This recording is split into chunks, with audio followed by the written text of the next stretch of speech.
Hello, I have with me today Paul Martini, the CEO of IBOS. Hello, Paul, welcome.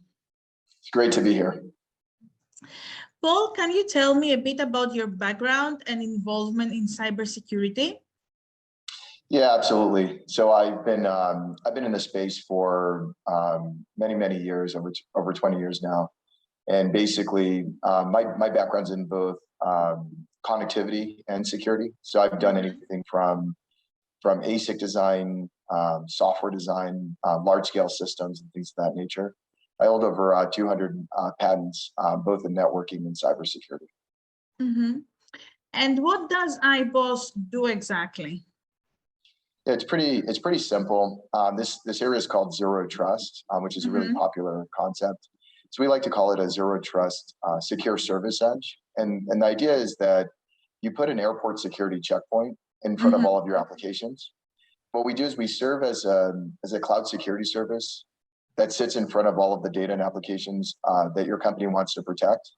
And we only allow authorized employees to touch and interact with the data while automatically denying attackers. And so that way, the applications that become vulnerable aren't exposed to the public internet.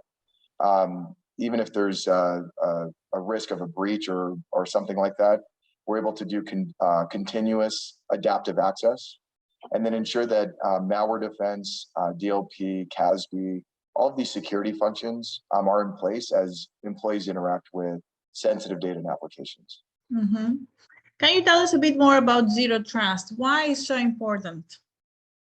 I think honestly, it's probably one of the most important things that's going on right now, and that's why it's being the term is being used so much. You know, ideally, the way the world worked before is everybody obviously was in offices, and you had a lot of network security equipment to protect access to information.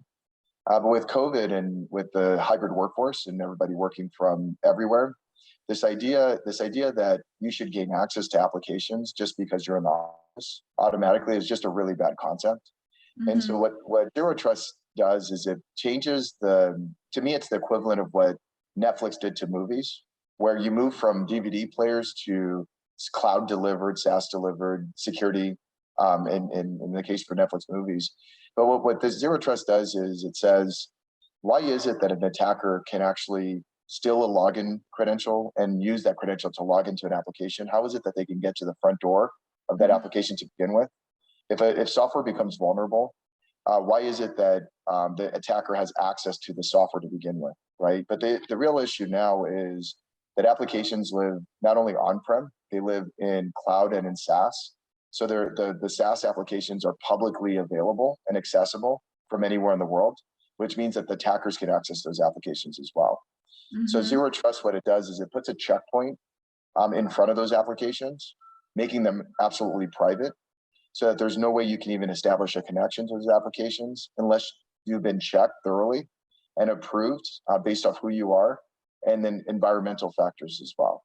We call this conditional access. But this way, if you think of the best way to reduce risk within an organization, if you can get all of your applications and your data and make them completely private and make them completely inaccessible, think about how much the risk would be reduced because there is just no access to those applications and data. And the only access is just those improved users and employees, which is a very small number of people relative to the billions of people that exist on the planet to try to figure out who those attackers are. So that's what zero trust is. It's about resource access, specifically application data and services, and allowing only approved users to access those applications. It's not about networks, connecting people to buildings, connecting people to networks. It's about connecting people to applications. And zero trust enables users to basically be more productive, have faster connections, and also an organization to be more secure because the user is always connected to the applications they need to do their job. What do organizations have to do to be more secure against cyber attacks? Well, if you move to zero trust, it's actually a very straightforward approach. You basically if you use a zero trust service, it's a cloud service. So it's a SaaS service. You basically connect the users to the service. You connect the applications to the service itself as well. And you do this pretty quickly. And then once those users and applications are connected to a zero trust service, the users are now automatically connected to only the applications they need, and everyone else is denied. So this makes it possible to basically greatly reduce the surface area of all of the applications. So if you think about the most critical applications that an organization might have, this allows you to greatly reduce that surface area so that there's just completely no access whatsoever unless the users have been completely approved. Mm-hmm. Is there a 100% secure rate?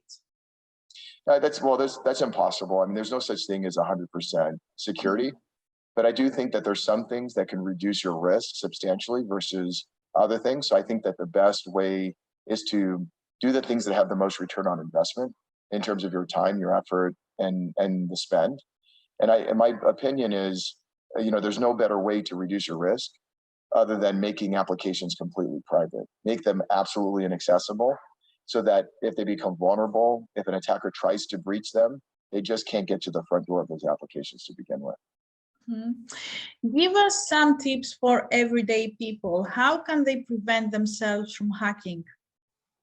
Yeah, I think for the common people, the best thing I would suggest, and it's very, you hear this a lot, is always use multi-factor authentication.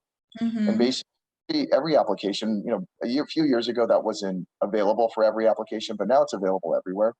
And I would suggest to enable the multi-factor, which basically makes it so that you have to use your phone or use another method to approve the login. Because unless they physically steal your phone, even if they have your password, they won't be able to get into that application to begin with. But of course, using good practices and avoiding the top initial infection vectors for ransomware in 2021 also means just avoid clicking on email links unless you absolutely know. Even if it looks like it's from someone you know, you can proactively reach out to that person first and ask them. But I would say the vast majority of email links are just not worth it. Just avoid them to begin with. Mm-hmm. Okay. Thank you very much, Paul, for today. That was it. I mean, it was very quick, but you were at the point. Yeah, absolutely. Yeah, it was great to be here. Thank you very much. Have a lovely day. Yeah, you too. Thank you. Thank you. Bye.